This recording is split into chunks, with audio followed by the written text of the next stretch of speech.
मदितस्तुषि सदा मां प्रेरयति वाचा तया तामेव संस्थे।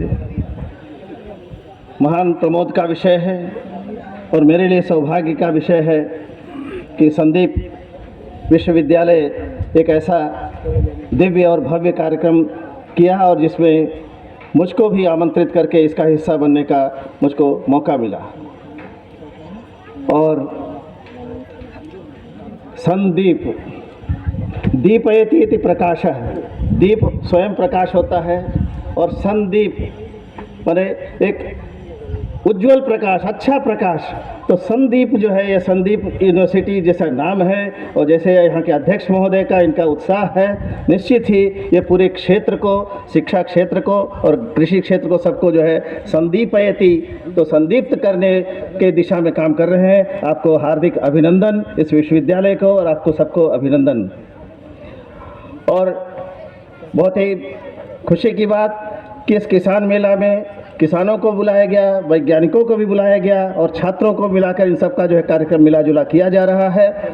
मुझे बेहद खुशी होती कि मैं शायद पूरा समय रहूं यहाँ, देखता हूँ, लेकिन कुछ अन्य कार्यवशात मुझको जाना पड़ रहा है, इसलिए मैं शायद अधिक समय नहीं दे पाऊँ। लेकिन यह बहुत ही अच्छा कार्यक्रम और एकदम प्रयोगात्मक जो है गीता का ज्ञान।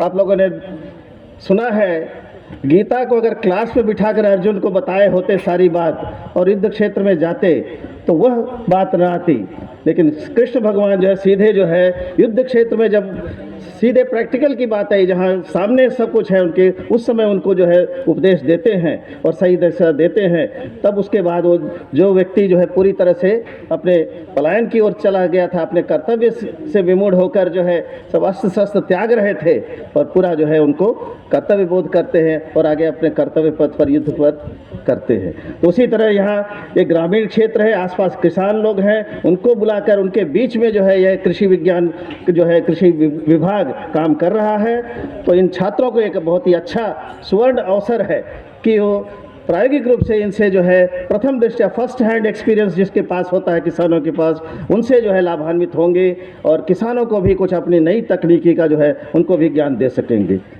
क्योंकि ये एग्रीकल्चरल बेस्ड इकॉनमी हमारा रहा ही शुरू से भारत, और एग्रीकल्चर अन्नात् नास्ति दुर्भिक्षम, अन्न से दुर्भिक्ष नहीं होता है, कृषि प्रयास के लिए होता है। कृषि अगर किया जाए, कृषि के बिना विकास संभव नहीं होता है।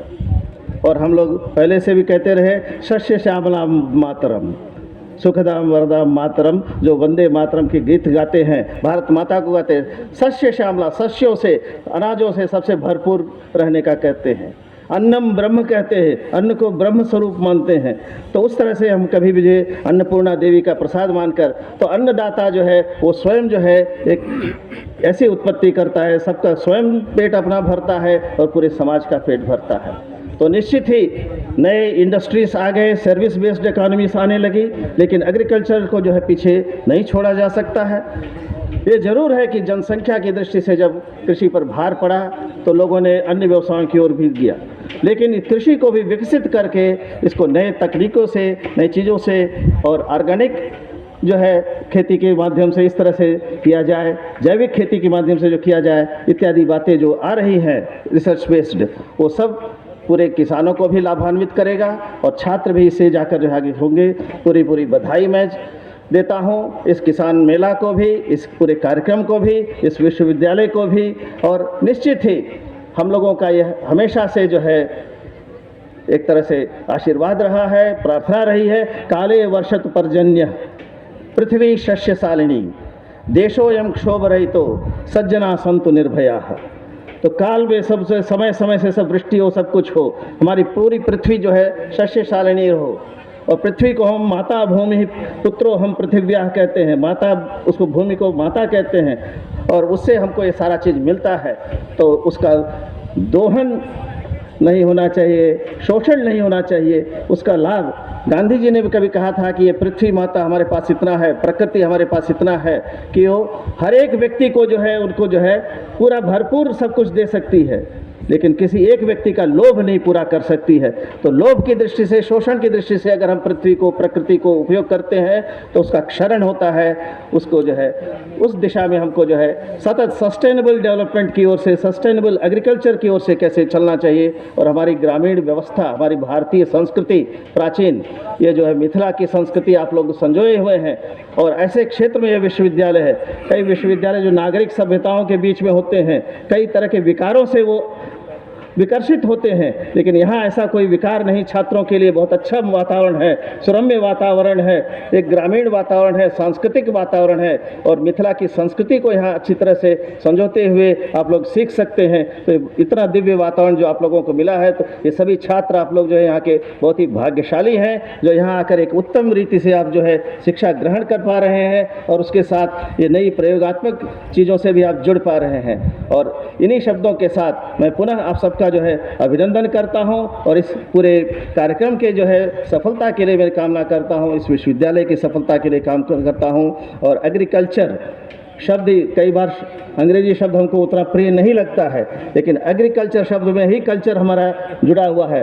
तो एग्री के साथ ही पूरा कल्चर, एक ग्रामीण संस्कृति ही हमारा जो वास्तविक संस्कृति थी, इसमें जो पूरा वसुधैव कुटुंबकम की जो बात होती है, ये हमारे गांव में देखने को मिलती है।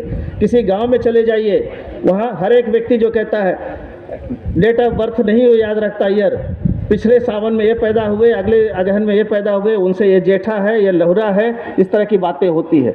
पूरे जो है ताऊ ताई चाचा चाची सारे संबंध जो है पूरे गांव में होता है। वहाँ एक तरह से पूरा ग्रामीण परिवार की बात होती है। तो ये परिवार जो वसुधैव कुटुंबकम की बात, ये ग्रामीण संस्कृति से ही चलती है, कृषि प्रधान संस्कृति से चलती है।